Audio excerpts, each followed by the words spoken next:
untuk tetap menjaga kelancaran air pada pelanggan sambil menunggu selesainya perbaikan bendung karet. PDAM Tirta Montala Aceh Besar melakukan langkah darurat dengan penambahan pompa yang dicelupkan lebih dalam ke sungai guna mengisi kanal air baku yang tidak terisi maksimal selama bendung karet rusak. Hal ini tentu saja akan menambah biaya operasional. Semakin lama selesai perbaikan bendung karet, semakin besar pula biaya yang timbul. Sudah sejak tahun 2015 setiap bocornya bendung karet, langkah darurat ini dilakukan. Usulan untuk mengganti bendung yang lebih baik sudah diupayakan sejak tahun 2018 lewat pertemuan dalam rapat dan surat bupati yang ditujukan kepada Balai Wilayah Sungai Sumatera.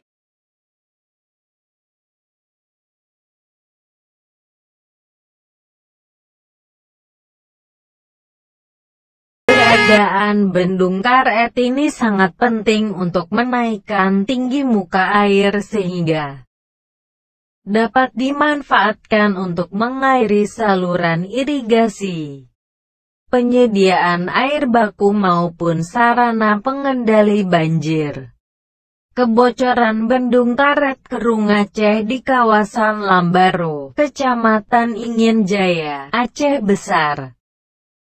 Sejak Minggu tanggal 14 Juli tahun 2020 mulai diperbaiki oleh teknisi yang didatangkan pihak Balai Wilayah Sungai Sumatera I Aceh. Penambalan itu hanya bersifat sementara, karena jika tertusuk benda keras yang dibawa air, bendung karet itu bisa koyak lagi. Agar penyediaan air baku bagi kebutuhan PDAM Tirta Daerah Banda Aceh dan Tirta Montala Aceh Besar, Kepala Balai Wilayah Sungai Sumatera I Aceh, Jaya Soekarno menambahkan, pihaknya akan segera mendesain bendungan baru yang terbuat dari beton, bukan dari karet seperti yang ada sekarang. Bentuk bendungannya sedang dirancang. Tujuannya agar penyediaan air baku PDAM dari Kerung Aceh tetap tersedia. Bendungan baru itu nantinya dibangun di dekat bendung karet sekarang. Karena letaknya dekat dengan lokasi pengolahan air bersih di Lambaro dan Siron, ujarnya.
banding duit air dengan DP. Mah kiban mah lita penduduk